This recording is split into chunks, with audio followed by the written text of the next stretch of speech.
அண்மை செய்தி. அபுதாபியில் அமீரக அதிபர் ஷேக் முகமது பின் சையத்துடன் பிரதமர் மோடி பேச்சுவார்த்தை நடத்தியிருக்கிறார். இது தொடர்பான கூடுதல் தகவல்களை தருகிறார் எமது செய்தியாளர் நிரஞ்சன். முழு விவரங்கள் என? 5 நாடுகளுக்கு 6 நாள் சுற்றுப்பயணமாக இன்று காலை டெல்லியிலிருந்து புறப்பட்டு சென்றார் பிரதமர் நரேந்திர மோடி. ஐக்கிய அரபு அமீரகத்தின் மிக முக்கியமான சந்திப்புகள் என்பது தற்பொழுது அடுத்தடுத்து நடந்து வருகிறது.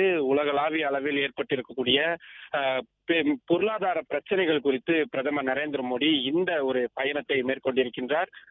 அபுதாபியில் தற்பொழுது மேற்கொள்ளப்படக்கூடிய இந்த முக்கியமான சந்திப்பில் பல்வேறு ஒப்பந்தங்களும் கையெழுத்தாக இருக்கிறது. குறிப்பாக இந்தியாவிற்கு தங்கு தடை இல்லாமல் கச்சா எண்ணெய் வழங்கப்படுவதை உறுதி செய்யும் வகையிலும் பல்வேறு இடர்பாடுகளை களையக்கூடிய வகையிலும் முக்கியமான ஆலோசனைகள் என்பதும் நடைபெற்று வருகின்றது. பிரதமர் இந்த பயணத்தின் முக்கிய நோக்கமே அதுதான். நேற்றைய தினம் பிரிக்ஸ் உச்சி மாநாட்டின் வெளியுறவுத்துறை அமைச்சர்களை சந்தித்த பொழுது ஒவ்வொரு நாடுகளிடமும் இதைத்தான் வலியுறுத்தியிருக்கிறார். உலகளாவிய அளவில் கச்சா எண்ணெய் விநியோகம் என்பது சமசீரான நிலையில் இருந்தால்தான் ஸ்திரத்தன்மையுடன் உலகத்தை நடத்த முடியும் என்ற வலியுறுத்தலை அவர் கொடுத்திருந்தார். இன்று காலை ஈரானுடைய வெளியுறவுத்துறை அமைச்சர் இந்திய வெளியுறவுத்துறை அமைச்சர் ஜெய்சங்கரிடமும் அதை உறுதிபட கூறியிருந்தார். இந்த சூழலில் இருக்கக்கூடிய போர் சம்பந்தமான அனைத்தையும் ஒரு பக்கம் ஒதுக்கி வைத்துவிட்டு பேச்சுவார்த்தையின் மூலமாக தீர்வு காணப்பட வேண்டும் போன்ற பல்வேறு விஷயங்களையும் பிரதமர் நரேந்திர மோடி வலியுறுத்துகிறார். இந்த பயணத்தின் வாயிலாக இந்தியாவிற்கான பல்வேறு சிக்கல்கள் முழுமையாக களையப்படும் என்று எதிர்பார்க்கப்படுகின்றது.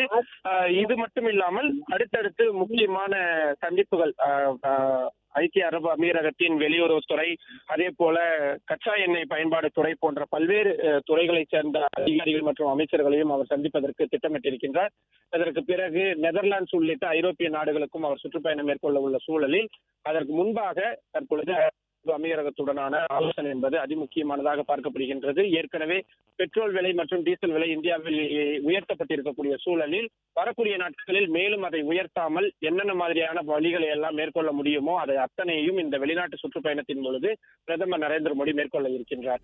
பிளே ஸ்டோர் மற்றும் ஆப் ஸ்டோரில் இருந்து பாலிமர் செயலியை QR கோடு மூலம் பதிவிறக்கம் செய்யுங்கள். செய்திகளை உடனுக்குடன் பெறுங்கள்.